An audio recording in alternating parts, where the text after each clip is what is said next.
నమస్తే YR five news కి స్వాగతం. మరి ఆదోని నియోజకవర్గ కాంగ్రెస్ పార్టీ అభ్యర్థి అయినటువంటి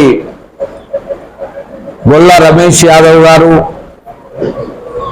వారు పేద ప్రజలకు చేసిన అభివృద్ధి ఆయన పదవిలో లేకున్నా చాలా పేద బడుగు బలహీన వర్గాలకు ఎంతో సేవ చేసిండు. ఆ ఉద్దేశంతో నేను నా పేరు మేకల్ రాములు యాదవ్, నేను జాతీయ యాదవ హక్కుల పోరాట సమితి జాతీయ అధ్యక్షుడిని. ఇవాళ ఇన్స్పిరేషన్ తీసుకొని ఇటువంటి నాయకుడిని ఖచ్చితంగా ఆదోని నియోజకవర్గంలో ఒక బీసీ సామాజిక వర్గానికి చెందిన వ్యక్తిని మనం ఎమ్మెల్యేగా ఎన్నుకోవాలా అనే ప్రచారానికి నా టీంతో సహా నేను ఇక్కడికి ఆదోని పట్టణానికి రావడం జరిగింది. నిజంగా కాంగ్రెస్ పార్టీకి మేము ధన్యవాదాలు తెలుపుతున్నాం. అదేవిధంగా మన రఘువీరారెడ్డి యాదవ్ గారికి కూడా మేము ధన్యవాదాలు తెలుపుతున్నాం. ఎందుకోసం అంటే ఇవాళ ఖచ్చితంగా ఆదోని నియోజకవర్గ ప్రజలు బీసీ ఎస్సీ ఎస్టీ మైనార్టీలు ఖచ్చితంగా మరి బడుగు బలహీన వర్గాల ఆశాజ్యోతి అయినటువంటి మన గొల్ల రమేష్ యాదవ్ గారిని ఖచ్చితంగా ఎమ్మెల్యేగా గెలిపించుకోవాల్సిన బాధ్యత ఉన్నది. గతంలో ఎన్నో కార్యక్రమాలు తను చేసిండు. కరోనా లాంటి విపత్కర పరిస్థితుల్లో పేద ప్రజలకు తను వెన్నంటి ఉండి వారికి బియ్యం కానీ అన్నం సరఫరా కానీ అదేవిధంగా నిత్యావసర సరుకులు కూడా కొన్ని లక్షల రూపాయల సరుకులు కూడా పేద ప్రజలకు అందించిన ఘనత ఇవాళ గొల్ల రమేష్ యాదవ్ గారిది. అదేవిధంగా ట్రీట్మెంట్ విషయంలో పేద ప్రజలు వచ్చినప్పుడు చాలా ఆప్యాయతతోటి వారికి కొంతమందికి ట్రీట్మెంట్ పేద అంటే అట్టడుగున ఉన్న వాళ్ళు వస్తే మాత్రం ఖచ్చితంగా తను ఫీజు తీసుకోకుండా కూడా సర్వీస్ చేసిన రోజులు చాలా ఉన్నాయి. కరోనా లాంటి విపత్కర పరిస్థితుల్లో తన సేవ అమోఘమైంది. భవిష్యత్తులో కూడా తను కొన్ని ఏం చేయాలనేది తను డిజైన్ చేసుకున్నాడు. నా ఆదోని ప్రజలకు సేవ చేయాలనే సంకల్పంతో ఇవాళ మీ ముందుకు వస్తున్నాడు. కాబట్టి మీరు ఖచ్చితంగా ఆదోని ప్రజలు ఎమ్మెల్యేగా రమేష్ యాదవ్ని గెలిపించాలని మేము కోరుతున్నాం. అదేవిధంగా ఇవాళ ఆదోనిలో ఉన్న యువకులు ఇవాళ ఎంబీఏ ఎంసీఏ ఎంటెక్ బీటెక్ చేసిన విద్యార్థులకు కానీ అతను ఒక డిజైన్ చేసిండు. తను ఎమ్మెల్యేగా ఎన్నికైనాక ఖచ్చితంగా జాబ్ మేళా పెట్టి ఒక 50,000 మందికి తను ఉద్యోగాలు ఇప్పించడానికి కూడా తను ఆల్రెడీ కొన్ని కంపెనీలతో మాట్లాడిండు. అంటే తనలో దృఢమైన సంకల్పం, మంచి ఆలోచన, పేద ప్రజలకు మంచి చేయాలి అనేది తన సంకల్పం ఉన్నది. ఖచ్చితంగా మీరు ఆలోచించి మరి కాంగ్రెస్ పార్టీ అభ్యర్థి అయినటువంటి గొల్ల మరి రమేష్ యాదవ్ గారిని గెలిపించాలని కోరుకుంటూ, ఒక్క విషయం, గతంలో 3 పర్యాయాలు ఒకరు ఇవాళ ఫార్వర్డ్ క్యాస్ట్ అభ్యర్థులు 30 సంవత్సరాలు వెళ్ళిన ఇవాళ ఆదోని పట్టణంలో ఆదోని చుట్టుపక్కల అభివృద్ధికి ఆమడ దూరంలో ఇవాళ ఆదోని పట్టణం ఉన్నది.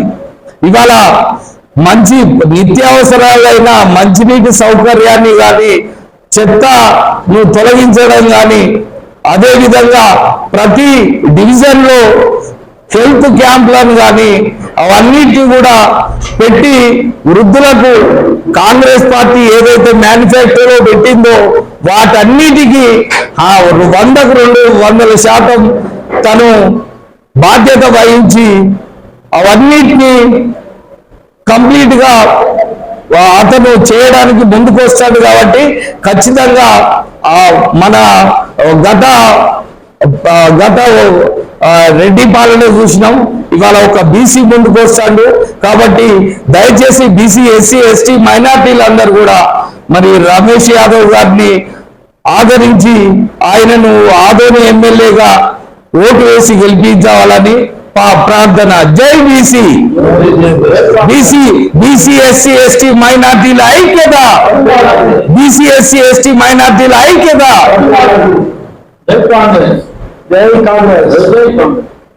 సంతోషకరంగా ఉంది.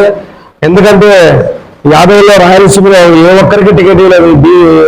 వైసీపీ కానీ మన తర్వాత టీడీపీ కానీ, అంటే ఈ రెండు పార్టీలు బలమైన పార్టీలు ఉన్నాక కాంగ్రెస్ మన టికెట్ ఇవ్వలేదు. మళ్ళీ ఇంత పెద్ద నేషనల్ పార్టీలో మనల్ని గుర్తించి నన్ను ఈరోజు ఆరుల్లో ఒక బీసీ ఇప్పటి వరకు లోకలకు ఎవరికి టికెట్ ఇవ్వలేదు.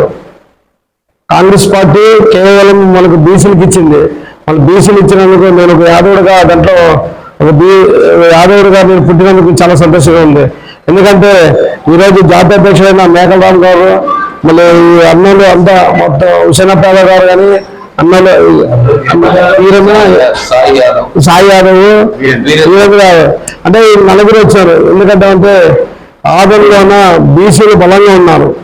ఈ రోజు 35,000 మంది పైన ఉన్నారు యాదవులు, కానీ బయటపడడం లేదు. ఎందుకంటే రాజకీయంగా ఆలోచించాలని వాళ్ళకి లేదు. ఎందుకంటే బిజినెస్ లోన ఏదో రైతులు అవి 18 పని మీద పడేవాళ్ళు ఇటువంటి. అందుకే ఈ రోజు నాకు ఒక యాదవునికి నాకు ఈ అవకాశం కల్పించేందుకు చాలా ఆనందంగా ఉంది. ఎందుకంటే అన్నలు కూడా ఎక్కడి నుంచి హైదరాబాద్ నుంచి ఇక్కడ వచ్చినారు. నా గురించి ప్రచారం చేసినందుకు నాకు చాలా ఆనందంగా ఉంది. ఎందుకంటే ఇటువంటి నాయకులు, ఇటువంటి వాళ్ళు ఒక ఐక్యమత్యంతో బీసీలు మొత్తం అన్ని కుల ఎస్టీ మైనారిటీలు కానీ వీళ్ళందరూ సంబంధించిన లీడర్లు నాకు మద్దతు తెలపాలని, తర్వాత అందరూ ఇక్కడున్న లీడర్లు బీజేపీ ఆదరణ ఉండే లీడర్లందరూ నాకు సపోర్ట్ చేయాలని ఆశిస్తాను. కేవలము మనకు బీసీలో లోకల్ పుట్టిన వ్యక్తి నేను. ఇక్కడ ఆదరణలోనే ప్రతి సమస్య నాకు తెలుసు. ఎందుకంటే ఆదరణ విషయంలోనే చాలా వెనుకబడినాం మనము. ఇప్పుడు ఎప్పుడో 163 సంవత్సరాలకు మనకు మున్సిపాలిటీ వచ్చి మళ్ళీ ఇంతవరకు మనకు ఎందుకు డెవలప్మెంట్ కాలేదో ఆలోచించాలా.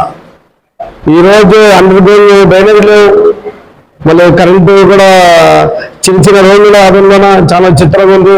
మన ఆదరణ మనము మున్సిపాలిటీలో వచ్చి ఇది ఆదోని తర్వాత పిఠాపురం ఈ రెండే మున్సిపాలిటీ భారతదేశంలోన ఎక్కడ కాలేదు. కానీ ఈరోజు మెట్రోపాలిటన్ సిటీ, హైటెక్ సిటీలు అన్నీ ఆ విధంగా మళ్ళీ ఏర్పడినాయి. మన ఆదోని ఎందుకు అంత చిన్న చూపిస్తున్నారు?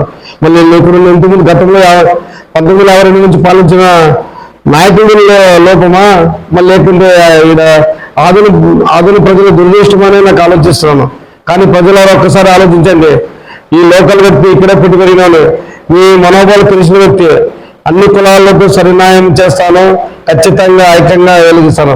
ఎందుకంటే ఎస్టీలో కానీ మైనారిటీలో కానీ హిందువుల్లో కానీ ఏ దేవాలయాలు కానీ ఏ క్రిస్టియన్స్ చర్చలు కానీ ఏ మసీదులు కానీ హాని చర్యలకుండా అవి నా సొంతంగా నేను ఒక ముస్లింగా అవుతాను, ఒక క్రిస్టియన్ అవుతాను, ఒక హిందూ అవుతాను.